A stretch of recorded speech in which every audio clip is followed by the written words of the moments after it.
Welcome to the Health Coach Nation podcast. I'm your host, Hailey Rowe, and I help you get clients consistently, market your standout offers, build your business foundations like your messaging, your niche, your offer, and I help you build a sustainable, profitable coaching business that works with your schedule. And I'm so excited to dive into the show. Here we go. I have a new free gift for you. It's my free time management system. And this is something that you're going to actually be able to stick with. It's nothing too fancy. It's not going to require spreadsheets. And it's basically teaching you how to love your calendar, how to plan your week and prioritize the result producing activities, how to prevent procrastination and keep getting better and better at time management with my 5 reflection questions you can use weekly. And it's what I personally used when I was juggling so many side jobs when I was first growing my business. So I can't wait to share it with you. It's at haileyrowe.com/time planning. It's all one word. And if you need the direct link or you can't find it, just feel free to DM me at Hailey_Rowe, mention the time management system, and I will get you the exact link. All right, let's get into the show.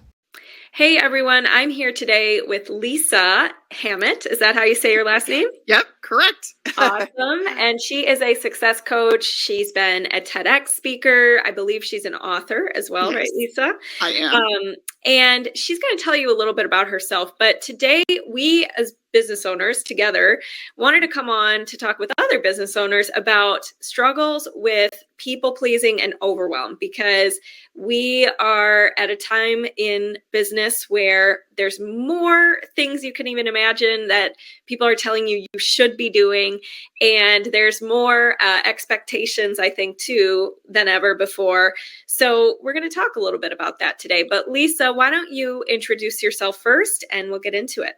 Okay. Thank you so much, Hailey. This is great. I'm happy to be here. So as Hailey mentioned, I am a success coach, and in 2005, I reached burnout after 26 years in the corporate retail sector. And I left the industry at that time, started my health and wellness journey, and lost 65 pounds. And I've been health and wellness coaching now, for over 11 years. And then during the pandemic, I added the life coaching piece to it because obviously weight gain, unhealthy behavior is a byproduct of a bigger issue. And most often it's due to stress. So I formed my coaching practice, and now my niche is really helping executives and business owners manage stress to prevent burnout so they can live a happy, fulfilled life. So, and as you mentioned, yes, I did write my first book that came out late last year, From Burnout to Best Life. Love that. Love that title. Thank you. So tell me a little bit about when you were burnt out. What were you doing that was leading to that? And how did you start to navigate stopping some of those behaviors? Great question. So if you've ever been in the retail sector, anywhere, the service industry, you're kind of at the mercy of when the clients shop or patron. And so it's very, very long hours. And even when I was in the corporate aspect of it, it was still an expectation that, you work ungodly hours because you're constantly revising plans based on the economy and basically what the customer's doing. So I started to get really stressed, and I was not doing a good job at managing my stress. And I did not set healthy boundaries at all, which is one reason I was really overwhelmed. So I just let it compound, and I developed poor eating, sleeping habits, and relationship suffering, the whole bit. So then I, in a moment of desperation, quit a 26-year career at a high-paying salary because I just couldn't deal with it anymore. I felt like I'd hit a wall. And that's why I'm so passionate about helping people, hopefully before they get to that point. Because when we feel so desperate and so overwhelmed, we sometimes make a really drastic decision that can have very difficult implications and can be, difficult to overcome. So, yeah. So it sounded like you developed some habits around sleep and eating and, scheduling that wasn't working for you. And eventually you made a choice out of kind of desperation and burnout to leave Exactly. your job. Now, when you say healthy boundaries, how can somebody, a lot of people who listen to this kind of stuff are high performers. We want to be the best. We really care about our clients. And it's very easy in a job that is a service-based job to really revolve around your clients, answer them at all hours of the day, not set clear boundaries. So what are some initial steps we can make to overcome that people-pleasing, no boundary type of tendency? Yeah, great question. It's really learning how to set healthy boundaries by saying no. And saying no is so hard for many people because, well, in the business space, if they say no, they're like, oh my gosh, I'll lose business. If you're an entrepreneur, if you're working for somebody, oh, I might not be a team player. I might not get promoted or, whatever. So in the business sector, it can be scary, but also personally too. If we don't learn to say no, we're going to let others control our schedule, and then we'll never be able to take care of ourselves. So it's really learning how to say no. And I found the easiest way to do that is just to be honest and to come up with a solution, especially if you're in the business space. So if somebody asks you to do a project and you just know that you're not going to be able to put in the amount of time that you need to, or it's going to delay something else, or it's just going to cause undue stress, just being honest and saying, I have a really full plate right now. Or if your boss is coming to you and asking you to do something, just say, my concern is that if I say yes to this, I'm not going to be able to complete X, Y, and Z, which is what you wanted me to complete. And then offer a solution. Would it be doable if I could finish this task at this time, or maybe suggest somebody else that can help you out? So that's a good way to manage from a business perspective. But from a personal perspective, just be honest. Again, we want to be liked.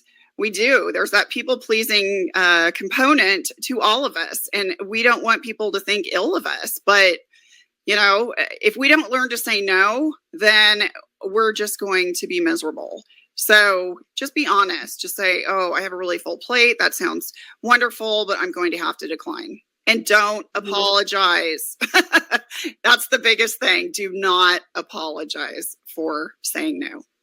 Yes, I love that. And one of the things that I read that really made an impact on me is instead of saying, sorry, this is late, or sorry, I can't take this on right now, saying something like, thank you for your patience is really a good way to turn that around. And also, when you said that you can say no, or you can ask a question. So I really like, if you're new, if you're like a hardcore people pleaser, you're probably not going to jump straight away to saying no to a lot of things. You might just taking it on, and it's like baby steps. But one of those baby steps, as Lisa said, can be, hey, I think my concern is blank. And would it be possible if, and those two statements, would it be possible? Because then you're not saying no flat out. You're saying, can we work together on coming up with a solution and being solutions oriented? I recently, last week, was going to be traveling on a Friday. And so I'm always in advance notice, hey, clients, Friday is the day I will be a little bit slower to respond. But get your questions in. And I think that just clear communication makes it so much easier. And there's no guesswork or anything like that. And it doesn't mean anything bad, or, just giving that advance notice. Now, what about people who feel immediate guilt for saying no? How do you manage your feelings around it? How do you shift your perspective on saying no? It's a hard thing to do, and it takes practice. And the more you do it, the easier it becomes. So you just kind of have to do it. And, I spend a lot of time with my clients on helping them manage stress in the moment. And I do that by developing mental fitness. And mental fitness is a great way to take those negative sabotaging thoughts that can be really destructive and derail our best effort, so that we regress back into, negative patterns, helps us recognize it, and then shifts us to a positive mindset. So, having a tool in your toolbox that can help you do that. again, it's really recognizing that you're doing it and what is triggering you, and then, finding a way to shift and get over that guilt, because that is just self-sabotage. Your brain does not provide factual information. It's just fabricated crap, I hate to say, that we develop. So we have to recognize that our thoughts are not facts. Love that. Our thoughts are not facts. And actually, in this live caption, I put a link to my free Overwhelm cheat sheet and masterclass. And part of it goes through separating the facts from the story. So highly recommend that if you guys are struggling with overwhelm and like on that verge of burnout and want to reprioritize things, it will be useful for that. And if you're listening to the replay, obviously you can message me on Instagram or something if you need the link. But let's talk about mental fitness. You said, what is mental fitness? Can you explain that? Absolutely. So it's basically, in a nutshell, it's recognizing those negative thought patterns that reside in your left analytical brain and intercepting them so that you can shift more readily to a positive mindset. So, for example, your negative brain, I shouldn't just say your negative brain, it's your left brain, is great for problem solving one task at a time. So we need it. But unfortunately, what we have learned to believe, it was a false truth, is that when we do multitasking, we're more efficient. Well, our brain is not designed to multitask. That was actually designed by IBM to run applications in the background for computers so they could run multiple apps at the same time. So we put a lot of stress on ourselves in our left brain because we try to force it to do something it's not designed to do. So that is kind of the self-fulfilling prophecy, but it's recognizing when these negative thought patterns occur, and it's things like anger, shame, blame, fear, depression can even be a part of it, even procrastination, which we don't necessarily think of that in terms of like a real negative. Well, sometimes we think that we're lazy, but it's really a fear of doing something that makes us uncomfortable. So it's recognizing that. And then when we do a simple practice that engages our senses, you can think of it as like a micro meditation, and it takes about 10 to 15 seconds, and you can zero in on something you can see, something you can hear, something you can touch. When you do that, it starts to shift that focus from the left brain to the right brain. And when you're right brain focused, you see the big picture, you're clear-headed, everything kind of shifts. And I'm not saying you have to work hard towards something, but it isn't hard. There's like ease and flow, and kind of equate it to being in the zone. If you've ever been in the zone, if you're a runner, or if you're, trying to write or just on a project and things just seem to be going smoothly, you're right brain dominant. Got it. Is that similar or different to like our prefrontal cortex versus our primal brain? It is a little different, but it's all kind of interrelated. Mental fitness is based on neuroscience and cognitive behavioral theory. There's lots of research behind it. So it is a little different, but it is kind of all interrelated. And it's really, again, just understanding how our left brain can really hijack our behavior. Mm-hmm. And there are these ways that we can shift the focus in the moment. And that's what I like, because, if you're getting triggered at work because somebody is confronting you, or you're talking to a client on the phone, or it could even be, a partner, a spouse, a good friend, you can't just say, excuse me, I need to take a break. I'm going to go do yoga in the corner, or, whatever your way of managing stress is. You have to be able to react right then, so you can kind of quiet that before you escalate the problem by just reacting. Does that make sense? Totally. Yeah. I love that topic of pattern interrupts, because I think that so often, not only even if there's a personal habit you want to break, like just having a plan of when this happens, because so often we just act like, well, next time I'll just be better and I'll say no. But if you don't like actually break down, like, wait, what happened in that moment? What was racing through my mind? Why did I say yes? What was I trying to avoid feeling? And how next time, what might I do to like pause for a second, before I just reactively be like, yes, I will do that. Exactly. Yeah. So great points. Now let's talk about procrastination and overwhelm a little bit. So you mentioned we have these ways of coping or responding or reacting. And I think one of them is procrastination. So first, tell me a little bit about any tips you might have for procrastination. Well, it goes back to really a lot of it can be handled through mental fitness, but the underlying cause for procrastination is fear. It's either fear of success, fear of failure, but it's avoiding doing something that makes us uncomfortable. And as humans, we tend to take the path of least resistance. We do not like things to be uncomfortable. And that's why oftentimes we don't do things or sustain certain habits, because they're not created in such a way that they are sustainable.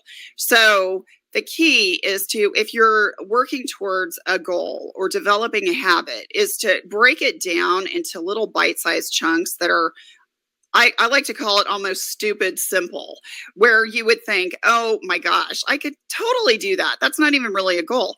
No, it is. And the thing is you want to build traction, because again, your mind serves up all this mind trash. And how do you feel when you set a goal and you don't achieve it?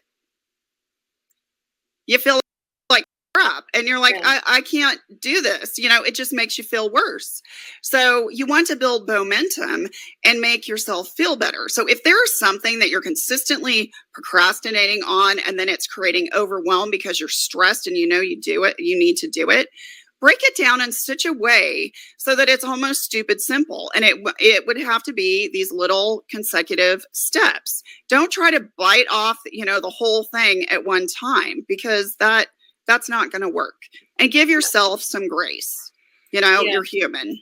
Yeah. And I know so many people will think, well, little bite-sized chunks are not enough. I'm not going to move fast enough. I'm not going to get far enough. But the truth is, the longer you put off breaking it down, and if you are not where you want to be right now, the longer you're not going to build that momentum. So you might as well start with that doable plan and let your brain think it's not enough. Let your brain think you're never going to get there. But that's how we build trust with ourselves and honor our own commitments. And that builds a lot of confidence. And then suddenly procrastination becomes less of a thing for us, because we're less fearful, because we know if we say we're going to do something, we actually do it, right? Exactly. So one of the things in my Inner Circle program is we have a business protocol part where they create like a realistic plan of what their week's going to look like, or what they're going to be doing for their business that week. And I always recommend, like, don't just say, I'm going to post, I'm going to post this week. No, how many posts can you actually stick with? How many podcast pitches are you actually going to be able to realistically, knowing that you're going to have to write the pitch, edit it, blah, blah, blah, are you actually going to be able to do? And we start somewhere, and we develop what is the plan, so we can actually look at the plan if it's not working, or if we need to amp it up, or if we need to take things out because they need to reprioritize. And that way it's like something you can track.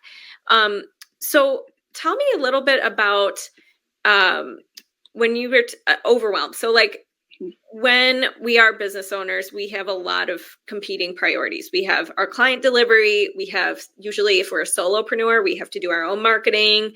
We have calls and meetings and all that kind of stuff. So any tips for, I know we said breaking things down, but when overwhelm comes up, or we're telling a story that we're maybe catastrophizing a little bit, any suggestions about how you manage overwhelm? Yes, absolutely. And this may seem stupid. I don't want to say stupid, but kind of remedial. But time blocking is so important. And I will use this as an example. I would block off times, clearly for appointments, and if doctor's appointments, what have you. But I wasn't blocking off like certain days.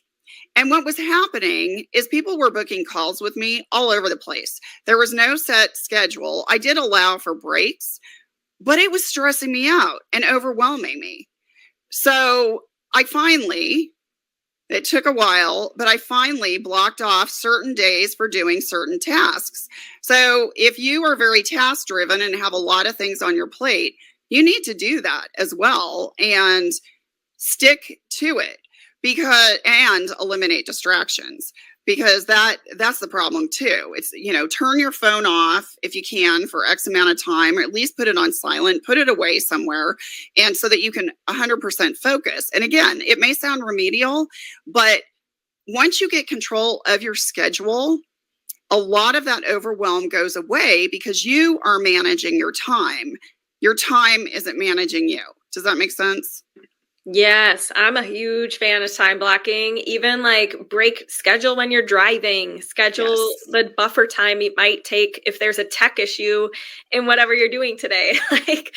There has to be that plan, because then you don't freak out when you're like, wait, oh my God, I've only gotten to 3 things on my list. Yeah. Time blocking actually allows you to see realistically, like, did I put way too much on my list today? You know what I mean? So one of the other things, though, that people get overwhelmed about is they're like, well, I don't know how long something's going to take me. I don't know how long that call is going to be. I don't know how long the post is going to be. Or my post takes me 2 hours. I wish it took me less time. And so there's like that pressure of like, well, I don't want to put it on a schedule because what if this happens, or what if it takes me longer? So what would you say to that kind of like concern? That's kind of an excuse, first and foremost. It's an excuse, and you're allowing yourself to sabotage yourself, basically. So you need to assign a time. It is what it is, and stick to it. And if you're not finished and you have to go to something else, then you have to go to something else. But maybe overcompensate. I mean, if it's something that you know is going to take a good amount of time, then pad in, 45 minutes or an hour or 30 minutes, whatever it is. But stop making excuses.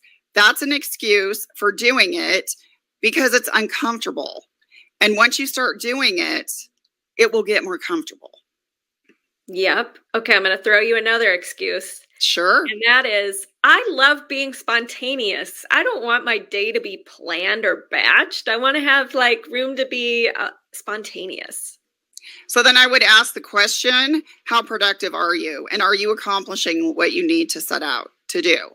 Because I would guarantee that you're probably not.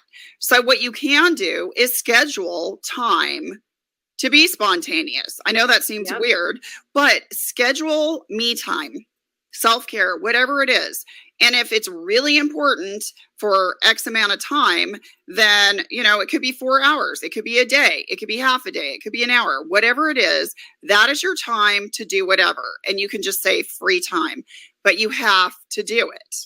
Yeah. Because otherwise you won't be productive and you won't achieve your goals. Amen. You're speaking words from my mouth. I brought this up on a group call like 2 weeks ago. We were talking about spontaneity and like scheduling your free time and stuff.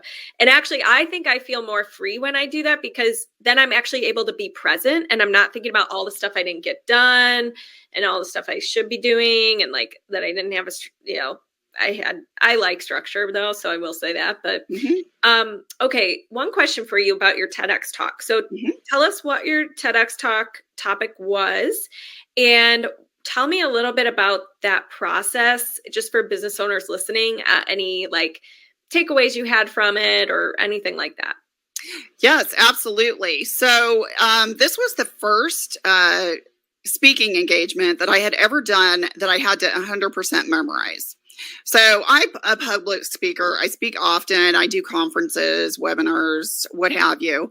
And I feel very comfortable speaking, but I run from a slide deck and I don't have to memorize. Well, when you do a TED or a TEDx, it's memorization and it's just constant. You just have to keep repeating and repeating yourselves and practicing until it kind of becomes second nature, because the expectation is very high. So if you've ever considered doing a TEDx or a TED Talk, I encourage you to do it. You can go to TED.com and you can find out all different ways to get involved that way. But they do assign you a coach. So if you're like, oh gosh, yes, I do have something to say, because they look for thought leaders and they do have a theme that you go around, but you can always spin your story into that theme. I encourage you to do it because they will assign you a coach. Now, fortunately, I didn't have to spend hours and hours and hours with a coach because I'm, pretty well versed in speaking, but he did give me some really good tips. So it was a great experience. My TED Talk was actually talking about how to manage stress and other negative emotions in the moment by developing mental fitness. So I actually walked the audience through a mental fitness exercise at the end on how they could engage their senses and shift when they're feeling those negative thought patterns so they can shift to the positive right brain and have clear-headed focus and be calm. Very cool. Awesome. Mm-hmm. Yeah. And I think I saw it a little bit. You had sent it to me. So maybe we can put that in the show notes when this is a podcast, everybody. So if you want to check her out, you could do that. Lisa, where can everybody connect with you, find you after this interview? My website is the best way. Thank you for asking that. And it's real easy. It's lisahammett.com. So my name is up there. So it's lisahammett.com. You'll hear, you'll see about, what my background is. And I have a speaking page and my TEDx is up there. Also talk about my book. So you can, and there's a link if you're curious about it and want to purchase or know somebody who might be interested in it. So there's, recommendations from various people who have worked with me and and links to my social media. So that's the best way to get a hold of me. And you can email me directly from there as well. Great. Yes. And that's 2 M's and 2 T's. And thanks so much for coming today. Thank you. This has been great, Hailey. I really enjoyed it. Me too. All right. Talk to you soon. Hey, thanks so much for listening to this podcast. And if it's really helpful for you, I'd really appreciate if you share it and or leave a written podcast review. This tells the podcast sites that our show is useful and it will be promoted to more people that way. Thanks again.